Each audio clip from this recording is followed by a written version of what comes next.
it's Chi-Town, it's Bears on the flight.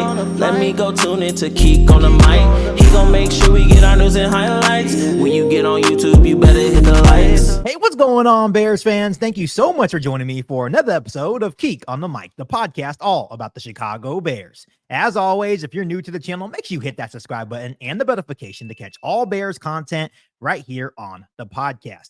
Bears fans, before we go any further with today's episode of Keek on the Mic, make sure you guys also head over to betus.com and use promo code YouTube150 for 150% deposit bonus up to $2,000.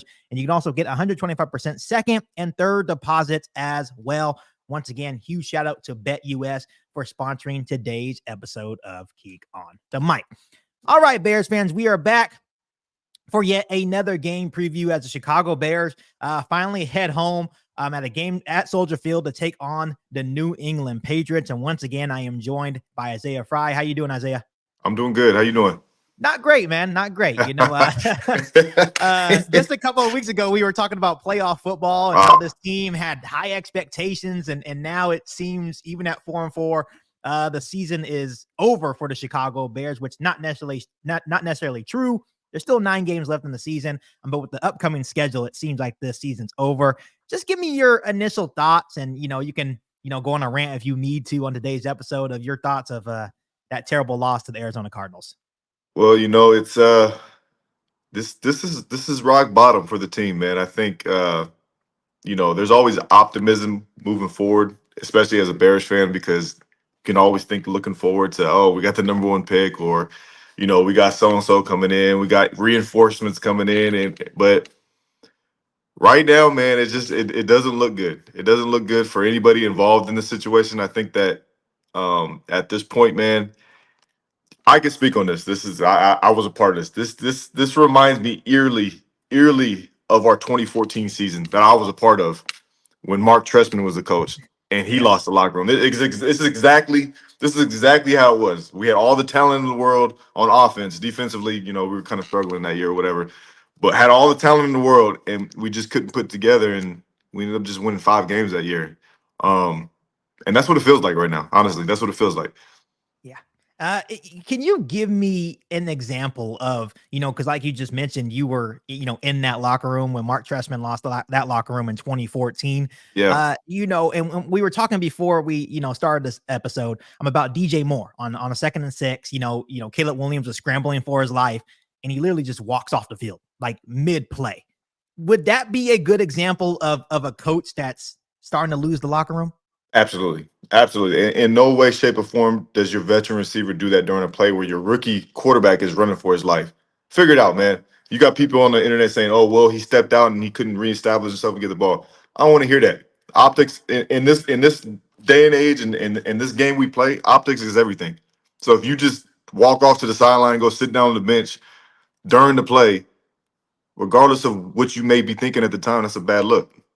Yeah, and it's just getting to the point where, we keep talking about head coach Matt Eberflus. Obviously, you played under Matt Eberflus. I think he's a good guy. I think he's a good defense. Yeah. I think he's a really good defensive coach.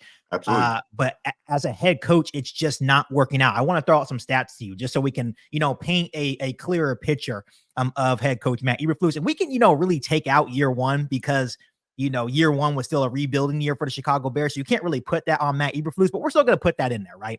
So as a head coach, he's 14-28 overall, 3-17 on the road, 0-18 on the road in Sunday games, 0-18, and 1-13 against winning teams. Whoa. When I really look at the records, what concerns me is that the good or even great teams, they find a way to win on the road, no matter what. I don't understand how a head coach can survive an 0-18 record on the road. And this is just, it just paints the picture of how bad, the Chicago Bears organization is as a whole, how they just want to be stuck, being mediocre for life. I think they can make these easy hires and make these easy fixes. I know they don't fire, coaches mid-season, but this would probably be a good time to do so. I wouldn't disagree with you at this point. I think that, once you lose the locker room, it's hard to get it back.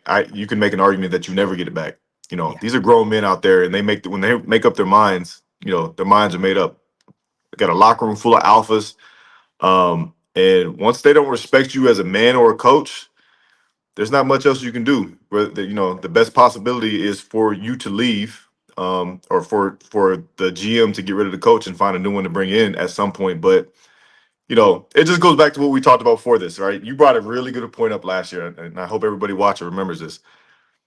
There's a fundamental flaw with the organization right now in how we draft quarterbacks, right? It's been consistent over the last decade or so. Mr. Trubisky, fire Fox, bring in who? Nagy. Yep. Yeah, Matt Nagy. Get rid of Trubisky, bring in Justin Fields, keep Nagy in. Who they bring in after? Yeah. You know what I mean? So it's the same carousel that we've been a part of for the last decade, and it hasn't worked. And once they figure out how to learn from their mistakes, man, it's going to be the same result every single time. And I hope Caleb can get out of this, because it's not Caleb's fault. It has nothing to do with Caleb. There's nothing to do with Caleb, but this has everything to do with the organization, man. And it's not being well ran right now. And it had nothing to do with Justin Fields. It had nothing to do with Mr. Trubisky and all Nope. the quarterbacks before them. And I think this is what Isaiah and I were trying to say when we were talking a lot last year about, the comparison of Justin Fields and Caleb Williams. I think we understood that Caleb Williams is probably, is the better quarterback, but we were just trying to, defend Justin Fields to a point where it's not his fault. And I think people are starting to realize we are still seeing the same issues in the coaching. We're still seeing the same issues, with the offensive line. So at the end of the day, I think Caleb Williams has the right mental to get out of this.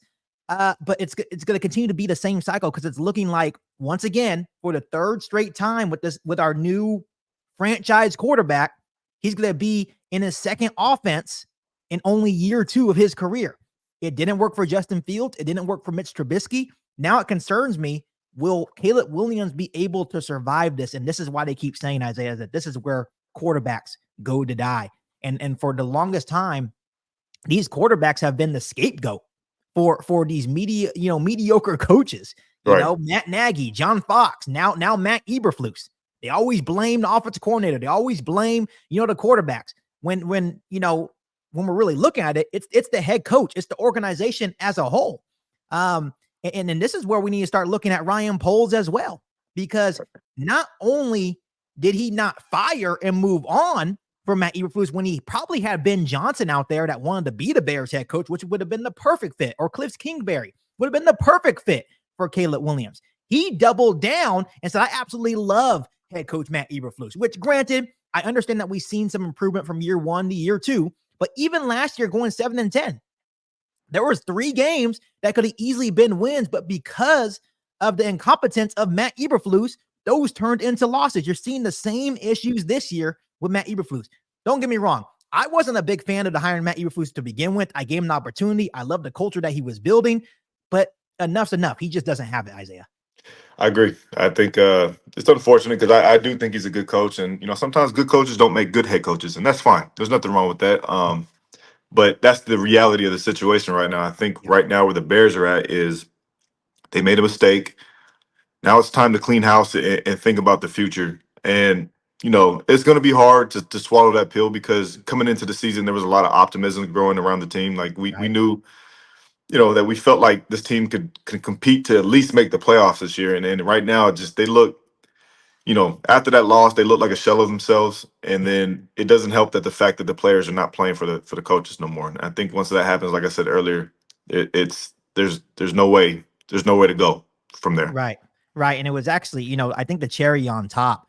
And there's 2 different things. First one being, with 2 minutes left to go, down by 20, you still have your starting quarterback out there. And now he's, hurt, right? And I'm not sure how serious it is, but he is dealing with an ankle injury now that could have been avoided if Matt Eberflus just pulled him. You know what he said when they asked him why Caleb Williams was still in the game? He's like, oh, he's wanted to get some extra working on his timing. That's malpractice, man. That's like, I understand. Like, I get it, but I don't. It's like, dude, that is our future. We're down by 3 scores. Why is Caleb Williams in the game, especially when he's running for his life? That makes no sense. This unexplainable. Can't do it. Yeah, that right there alone, man, is is a fireable offense. I hate to say it, but it is, because you're not protecting your number one asset on your team. So right. And a lot of Bears fans are saying if Caleb Williams for some reason doesn't play this week, he should be fired. I agree. Because of the malpractice of Yeah. him keeping Caleb Williams in the game in useless garbage time. I agree. I mean, hey, it's crazy. We as a high school coach, if we're ever up by a lot or down by a lot, we do that. Right. We take our guys out, man, because we don't want them to get hurt. Right. Yeah, you playing with guys with money now, man. That's a no-brainer. Yeah. And before we move forward and talk a little bit about this game against the Patriots, which should be a winnable game, but Isaiah and I both agreed that we can't even say that at this point. We need to talk a little bit more about Ryan Poles as well, because we understand that he's not out of the dark here either. No. The fact that he brought back Matt Eberflus, that's on him. The fact that he neglected the offensive line once again, you could say, oh, he got Coleman Shelton, he got Ryan Bates. Okay. That's not really investing in the offensive line, right? Those guys are still, backups for other teams, right? And now you see that Caleb Williams has gotten sacked, 62 times, which is, on track to be the most in NFL history, something like that, something crazy like that. So now we're looking at Ryan Poles, and there's actually a Bears insider out there that actually hints that Ryan Poles actually could be on the hot seat as well. And it seems to me right now that Ryan Poles is okay with dying with Matt Eberflus, which, granted, if he just fires Matt Eberflus, that would give him one more year. Go hire the right head coach for Caleb Williams, go invest the offensive line, and your job could be saved. But the feeling in the locker room is saying that he's going to stick with Matt Eberflus because they're still sitting at 4-4.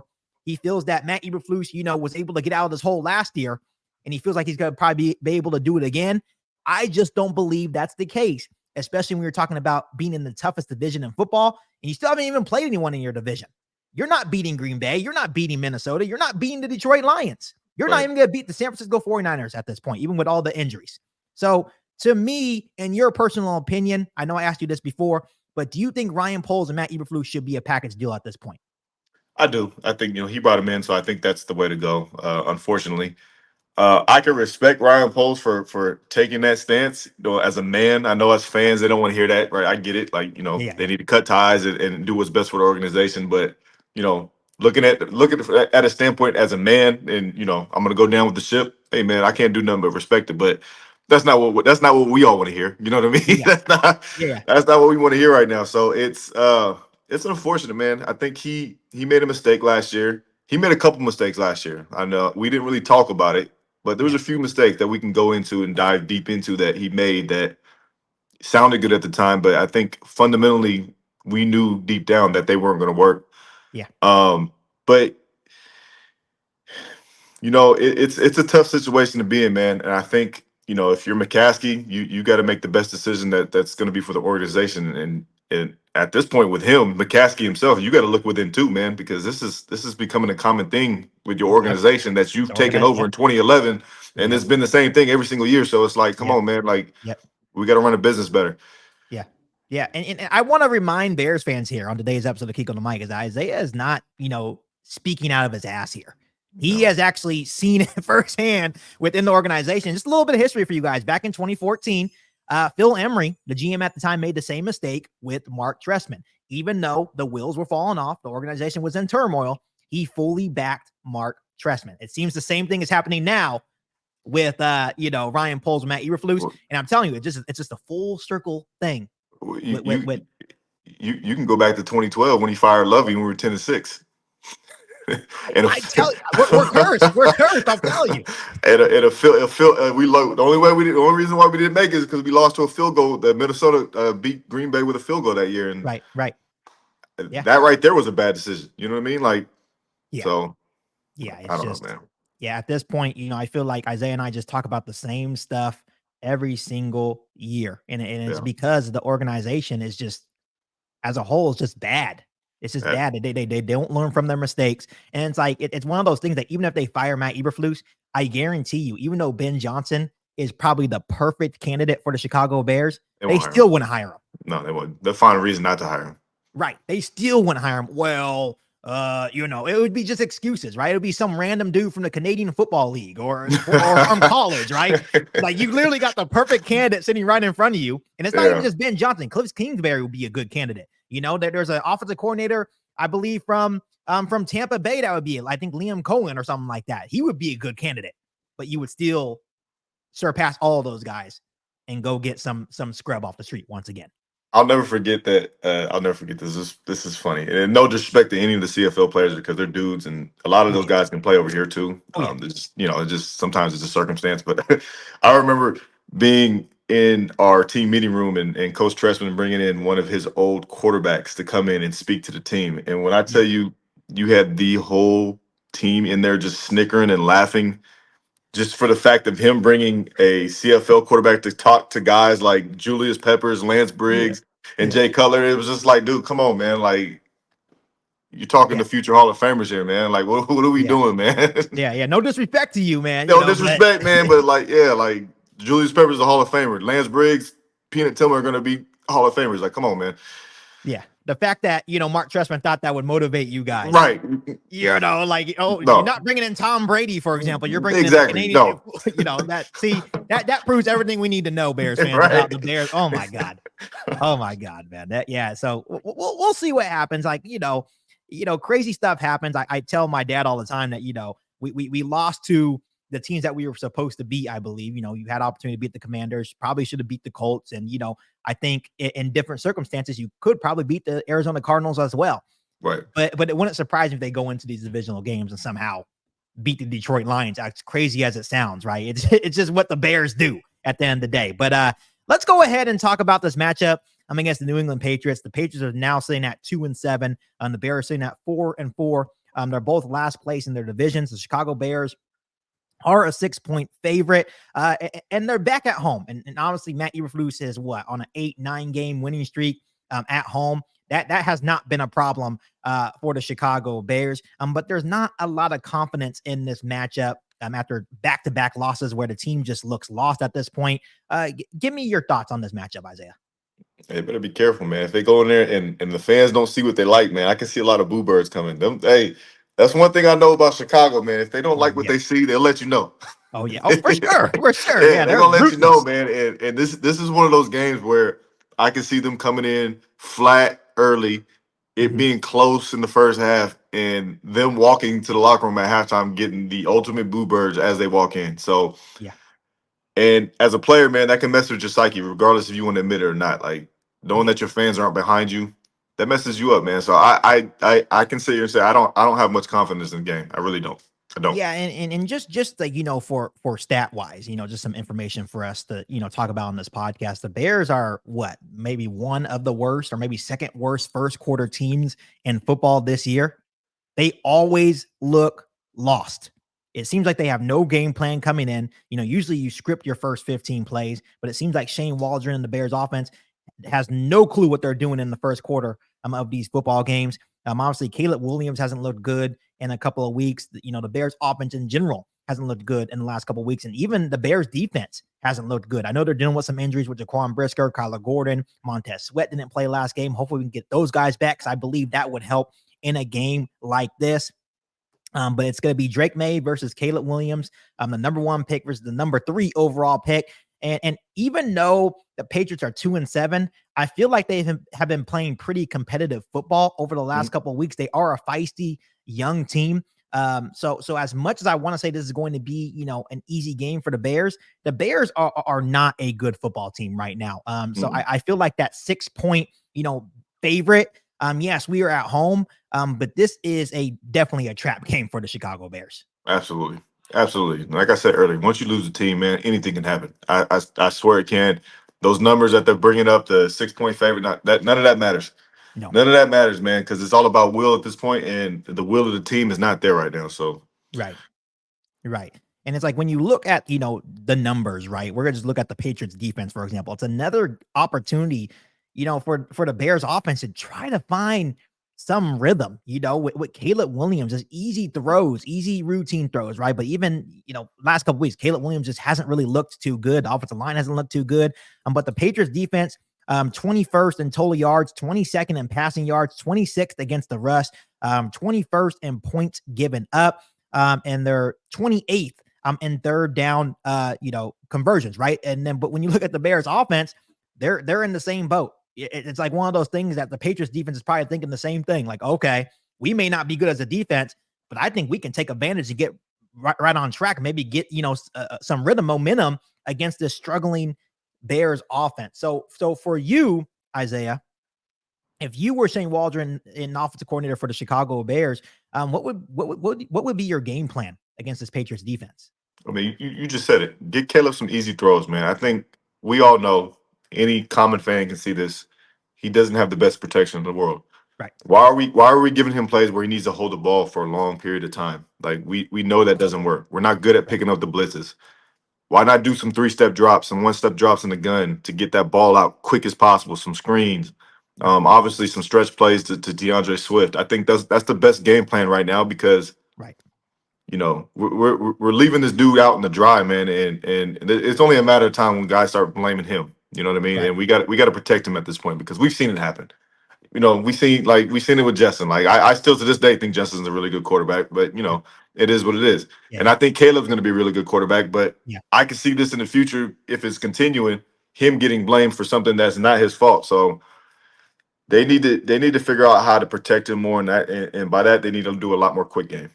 Yeah, and I also think, to add to your point, obviously the offensive line has to play better. I think Shane Waldron has to, have a better game plan for Caleb Williams in offense. But I feel like the veteran leadership around Caleb Williams has to be better as well. Keenan Allen, DJ Moore. Obviously, we need to get Cole Kmet more involved. For him to have no targets or no catches in that game against Arizona should also be a fireable offense for Shane Waldron, to be quite honest, because you have, to me, a top 10 tight end, and he has 0 targets, 0 catches, 0 yards, nothing. Unbelievable.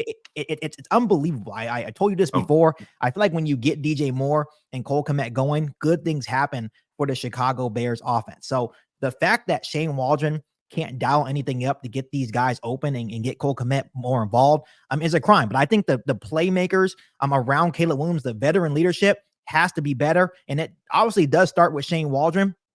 But for example, Keenan Allen dropping a wide open pass, in the middle of the field against the Cardinals, could have probably led to maybe a touchdown there. But I think, looking at Keenan Allen, DJ Moore, Cole Kmet, those guys have to step up for their young quarterback. Roma Dunze has looked good. The connection between him and Caleb looks really nice. But I'm looking at those other guys around Caleb Williams as well. Absolutely. And to speak on DJ, and we talked about it, I think about 4 or 5 weeks ago. His body language, man, it just irritates the hell out of me. I don't know why, because it's like, dude, like we could see you pouting this whole time. Like, come on, bro. Right. Like you too good of a player to be walking around looking sad like a puppy. Like, we get it. You mad that they got rid of Justin? We get it. We all were. Everybody was upset about it. But it's like, come on, man. Like, you got a rookie in here running for his life, man. You're gonna help bro out. Right.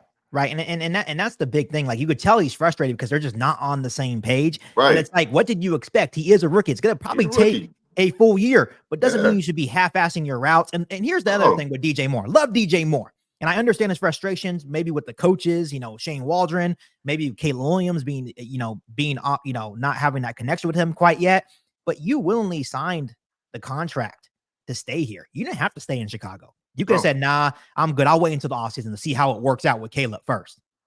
So that's where I don't really have sympathy for him. So that's why I'm talking about he needs to step up as a leader and show better body language. Help your quarterback out. So obviously Caleb Williams is frustrated as well, and he's young. So that can really affect his mental. So when you're looking at the leadership like with DJ Moore, it doesn't help when you're pouting as well. You need to encourage and uplift your young quarterback. No, and he's been in the league too long for them to be doing this, right? It's not like, there's certain instances where I don't never agree with it, but I kind of get it at times. Like, if you're in your 3rd or 4th year of your contract, your receiver trying to get you're trying to get your second one, and things aren't just going the way you planned it, and like you can see your value decreasing by the minute because of the play. Okay, I get it. You're frustrated. But you just got paid, man. You got a young guy in here, man. Help him out. Come on, man. Like, it is what it is. Like, you signed this contract, like you said, you're here.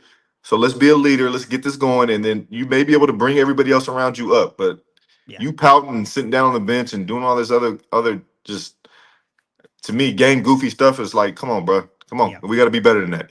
Yeah, and it's definitely not fair to Caleb Williams, because I think it does stem from Matt Eberflus and Shane Waldron. But it's like, don't put that on your young quarterback. No, not at all, man. He definitely needs DJ Moore to be a better leader and step up for him to be successful, not only this year, but for years forward, right? So I hope things can get better But the body language is definitely not looking good from a lot of the players. Even Keenan Allen, in some instances, you can just tell body language is just not there. And it's just unfortunate because those are your two veteran guys that are really, really good players, Right. but they're not really helping the offense right now. Yeah. Yeah, it's unfortunate, man. I think, everybody's frustrated in that room, and I get it, but to turn the tide, man, it starts with your attitude more than anything. Absolutely. Absolutely. So, Isaiah, when we're looking at the Chicago Bears defense, right, obviously getting Jaquan Brisker and Kyler Gordon back will be key. I think, Andrew Billings, I think he was dealing with a pec injury that, he got ruled out with during that loss to the Arizona Cardinals. So I'm not sure the severity of that injury. So that could be a huge loss to the middle of that defensive line. But when I'm really looking at the Bears defense, it's just been stopping the run. It's been an issue all season long. And, the New England Patriots are not necessarily the best, in the rushing attack. They're 24th in the league, getting 111 yards rushing a game. But I think that's something that the Patriots are going to try to take advantage of, especially having, a young quarterback in Drake May. What would be your message, to this Bears defense, in this game in terms of stopping the run? I think they need to bring more pressure this game, especially since Drake May is a young quarterback. You see how people are attacking Caleb right now. Like, Right. Yeah. why not do the same? You know what I mean? Why not Yeah. do the same to a rookie, man? So I think that'll help them. A lot of times in this defense, to be able to stop the run, you have to be able to make educated guesses on the blitzes that you make. Back when I played with Coach Lovey and whatnot, and this is from the same tree. We used to have a blitz called Dart. Dart was always our run stopper play on first and second down. We knew that they were either going to do a stretch play or some sort of lead, Right. through the B gap. But they need to be able to do that and take educated guesses so they can play behind the sticks and win on third down. That's the goal, right? That they get to 3rd and 6. That's manageable for them to win that down. So that's the game plan, man. They got to be able to take educated guesses, stop them on first, second down, and win on third. Yeah, and exactly. That's what opposing defenses have been doing to Caleb Williams and the Bears. When you get Caleb Williams uncomfortable, get him in those 3rd and long situations, you have the Bears offense right where they want them. It should be the same thing with Drake May, right? Stop the run. Really make Drake May beat you with his arm. I think Drake May is an outstanding player. I think he's shown some flashes already for the New England Patriots, and Patriots fans should be excited about that. But it should be the same game plan with the young quarterback over there in New England, right? So. Yeah. Isaiah, I don't think I really care about, key matchups or X factors for this game. Let's just go right in and give our score prediction for this game. I think we know what the Bears need to do. They're in desperate need of a win. And I truly feel even if they go 5-4, it's not really going to help them much, especially when you're looking at that gauntlet of the schedule coming up. So go ahead and give me your prediction for this game. I know a lot of people are going to hate me for this, but I actually don't think they're going to win this game. I think they're gonna lose this game, and I think the score is gonna be like 20-17. And the only is that has nothing to do with talent. Yeah, it's because I think the locker room is lost. And like I said in the beginning of this podcast, it feels eerily like 2014. I remember that. I remember that feeling, man. It just didn't feel good that to go out and play and know that everybody wasn't really in it. Yeah, and we always just found a way to lose the games that year. So I'm picking them to lose 20-17, unfortunately. Yeah, and I think if they lose at home to this Patriots team, I think that would be, the feather that broke the camel's back. Absolutely. I think you would have to fire Matt Eberflus or Shane Waldron or something after this game, because this is another game for Shane Waldron and the Bears offense to figure it out. Obviously, we gave, Matt Eberflus kudos about how good of a defensive coach he's been. And granted, he's had some injuries, but they haven't looked good over the past couple of weeks either as a defense. So I'm with you. And I haven't picked against the Bears in a long time. And you know that. I don't pick against the Bears often, but I'm going to have to agree with you. I think they're going to lose 20-13. I have no hope when looking at Caleb Williams right now. And it's nothing against Caleb Williams. I think he's a great player, but as an offense as a whole, that team is lost. And I think this is going to be the game that, officially Ryan Poles could be like, you know what? I love Matt Eberflus, but I got to let him go. So I think the Bears also lose this game 20-13. And you can make the argument that a lot of fans will probably say that's a win in a different type of way if that were to happen, Right. I think there's going to be a lot of people commenting to this video saying, not going to be happy with our prediction. They're like, Keek, how can you go against the Bears? It's just being realistic at this point. They're lost. Right. They're lost, and they could prove us wrong. Maybe they go out there and they have a dominating performance, but I just don't think, to me, beating up on the Patriots is not going to do anything for me in terms of saying, hey, Matt Eberflus, he's a good head coach. You're supposed to beat the Patriots. Well, So, to rest assured to all the fans watching, I'm usually wrong on this podcast. So, hey, man, that should make you feel better about what may happen on Sunday, because there's usually a 70% chance that I'm wrong. So, well, here's the problem. I never agree with you when we do our picks. Usually, you pick against the Bears. I'm like, oh, I'm still picking the Bears. If I'm losing confidence, that's not good, man. That's not good. I'm like one of the most optimistic fans out there, and the fact that I'm choosing the Patriots, the 2-7 Patriots, to beat our Bears, I hope I'm wrong. I hope they come out there and prove us wrong, but it's just not looking good right now. So, to stamp off this podcast, I think everybody should know what type of team the Bears have been, because their former offensive coordinator just got fired midseason after his first year there too, man. So it makes Eberflus look worse. Ooh, yeah, that's not even worse. Yeah, it does, man. You kept that bum for a whole season, and it took the Raiders 9 games to figure out that he wasn't good. Come on, man. Come on. That worsens the look, man. That's a bad look. God, dude, we can never just have anything nice, Isaiah. We just want playoff football. We want to do a live stream or a podcast where we're talking about playoff football, but every single year it's the same old Bears. So yeah, it's not gonna be this year, man. Unfortunately, I love it. But hey, Bears fans, as always, go ahead and comment your score predictions. Do you agree with Isaiah and I that the Patriots are going to come into Chicago and beat the Chicago Bears? Do you think the Chicago Bears can bounce back in a huge way and get to 5-4 before facing their first divisional opponent in the Green Bay Packers, I believe week 10 or week 11, right? So other than that, Isaiah, thank you so much for tuning in. I really appreciate you. I love the optimism and your insight on the Chicago Bears, and I really, really enjoy doing this with you. And thank you so much for bringing up your experiences in 2014, because I feel like it's a great example for what we talked about today. Yeah, absolutely, man. And I hope I'm wrong. I really do, but I've seen this play out before, so yeah. I'm not very, very confident. Very confident, and rightfully so. I don't think any Bears fans are confident whatsoever. So, as always, Bears fans, make sure you continue to hit that subscribe button and the notification to catch all Bears content right here on the podcast. Make sure you follow me on all my social media platforms, and make sure you share this episode of Kick on the Mic with every single Bears that you know. And once again, make sure you guys head over to betus.com and use promo code YouTube150 for a 150% deposit bonus up to $2,000, and get 125% second and third deposits as well. But other than that, I'll be back for an all-new Bears podcast right here on Kick on the Mic. Thanks, guys. And as always, bear down. Bear down. You ain't bout it, you ain't bout it, you ain't Kick on the Mic. You ain't bout it, you ain't bout it, you ain't Kick on the Mic. You can go and subscribe, because I be on it right. You ain't bout it, you ain't bout it, you ain't Kick on the Mic.